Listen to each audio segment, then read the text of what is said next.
welcome. It's Candy Murphy. I'm with One Team, and we're here today right outside the heart of Massachusetts, central Massachusetts, Worcester, second largest city, and we're literally 40 minutes outside. But look at it. We are at a cattle farm. Farmer Matt.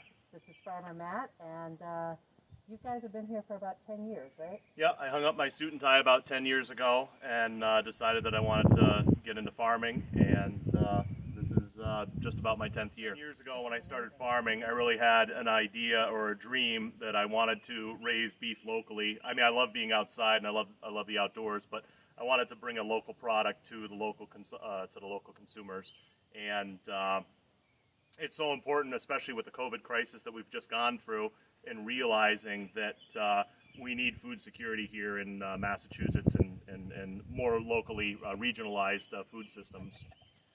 Farmer Matt has partnerships with other area farms, and we bring value-added products to their farm stands.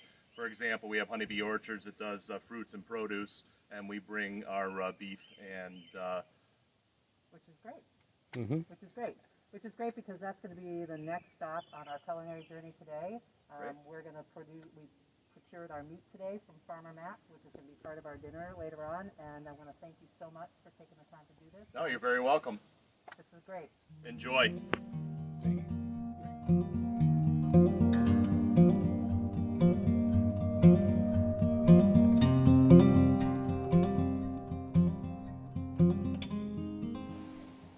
Okay, so we're back in the city.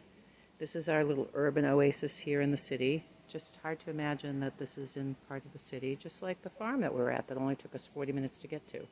So we have all the ingredients that we bought at the farm yesterday. It was great meeting Farmer Matt. We've got his flat iron steak. We've got some produce that we picked up at Honeybee Orchards, and we're going to get started. So we're going to make today a flat iron steak grilled with a grilled corn and zucchini salad. We're going to add some fresh tomato in there, a little bit of green onion, and some lime zest, and some grilled bread to finish it off. So let's get going. I went ahead and cut up the vegetables. As you can see, our coals are super hot, ready for the grill. So I'm going to go ahead and get these placed on the grill. We're not looking to cook these to death. We just want to get a nice kiss of smoke on them and a little bit of char. So I'm going to put my glove on because this fire is super hot. This is my pit mitt. So it's a little friendly mitt to use on the grill, so keep me from burning my fingers. Whoa. Okay, so we'll get those on. We're going to get our tomatoes on. We want the tomatoes probably on the outer side because they're more delicate. And again, we're just trying to get a little smoke imparted in these. And then we're going to throw our green onion on, char our green onion, and throw our corn right on there.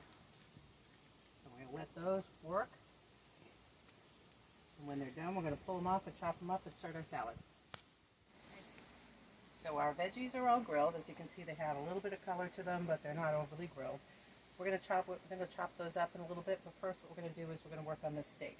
So this is the flat iron steak. As you can see, it's got a lot of marbleization. This is actually a top blade steak, so it's from the chuck. And the reason that you can have it as a grilled item versus having to braise it or cook it over a long period of time is because it's actually cut in two steaks. So they remove the fascia or the fat piece or the gristly piece that comes down the center and make these beautiful flat steaks. It is a tough cut of meat. It's got lots of flavor, so you have to make sure you cook it properly. Rare to medium rare is the recommended cook. So season this baby up because you want to make sure you season it up. So a good rule of thumb in terms of how much salt you should use when you're seasoning your meat is about a teaspoon per pound of meat is about a good amount. And basically what you're doing when you're putting the salt on there, once it hits the grill, the salt pulls the moisture out of the steak. And it actually creates sugars on the surface of the steak, and that's what creates that delicious umami grill flavor. They call it the Maillard effect. So listen to this. You want a super hot grill? There you go. Our steak is on. We're going to start working on our salad. First we want to cut the corn. So I don't know, this is a little hack. So I cut the bottom of the corn off. So you have a nice solid bottom. You take a bowl upside down inside another bowl, and and you sit it right on there, and then you take your knife and you come right down the sides. And what happens is it falls right into the bowl. I don't know if anybody's ever done this on a counter before, but typically it goes all over the place. So after we're done with this, we're going to move on and we're going to just chop up our vegetables and throw them in a bowl, and then we're going to check on our steak. Cut up all the vegetables. As you can see, sort of rough chop. You don't want this to be perfect. One of the beauties of summer food is it's simple. It's fresh, it's light, it's simple.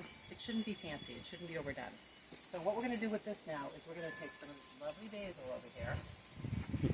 We're actually going to use our scissors. I'm going to bunch it up like a cigar. And I'm going to take my scissors and I'm just going to cut with my scissors right into that. There's another method you could use, which is chiffonade, but that's fancy. We're doing summer cooking on the back porch, so nothing fancy here. Now we're going to add some salt. A bit of salt, some pepper. Lovely. A little bit of white vinegar. This is a white wine vinegar. I'm a big Trader Joe's fan, so this is Trader Joe's. And same with the olive oil, a little bit of olive oil. And you just want to let that sit. So that's going to sit and that's going to marinate for a little bit. And our steak. Okay, so it looks like our steak is pretty much close to being done. I'm going to get my mitt on again just to get a little closer. You can use a meat thermometer, the instant read meat thermometer. But again, remember I said you want to make sure that this is rare to medium rare. And you want to take it off when it's like 115 and then let it rest. So we're going to take this off the grill. We're going to let it rest here on the cutting board. And then we are going to get our bread and start grilling our bread. So the last thing we need to prepare to make this a perfect summer lunch, picnic, or dinner, whatever, is some beautiful bread. Bread that we're going to throw on the grill with a little bit of olive oil. There is just nothing more magical than grilled bread. So I'm going to cut it on the angle. This particular bread I ended up sourcing from Crust Bakery in Worcester. Crust is an artisanal bakery in downtown Worcester. They do phenomenal breads. And this is a Tuscan loaf. You see me struggling here, sorry. My equipment out here is not the best. Alright, so we have a couple pieces here. Just get to the bottom there. There we go. I'll use this as a serrated knife for bread because otherwise you're going to squish it. So what I want to do here is I want to brush this with extra virgin olive oil. That's going to really make this tasty. When I was in culinary school, we used to do this as snacks when we get bored during the day. Just cut up some bread, throw it on the grill, and eat it for snacks. So I'm going to put it on the cooler spot of the grill because this is going to cook up pretty quickly. Okay. Now we have our bread. We've got our salad over here. The only thing left to do for the salad is to brighten it up a little bit with lime zest. So I got a lime here. I have a zester. All you do is you run the skin of the lime across the blades, and you can see it. If you want to do it this way, you can actually see how it accumulates in the zester. And then once you get as much as you want, which is never too much in my opinion for a lime zest, just drop it in there, give that a nice toss.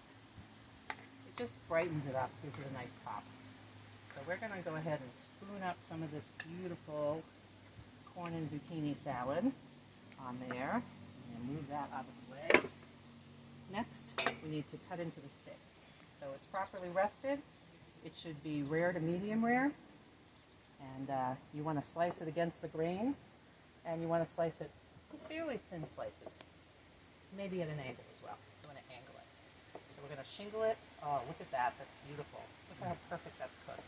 And you can see how easily the knife is going through it. So now we're going to just take those beautiful pieces of steak. And we're going to angle them like that. Like that. Tuck that underneath. Beautiful. Get rid of that. Maybe another little sprig of basil on my plate. And bon appetito. You have a beautiful summer salad from Candy at One Team. Thank you.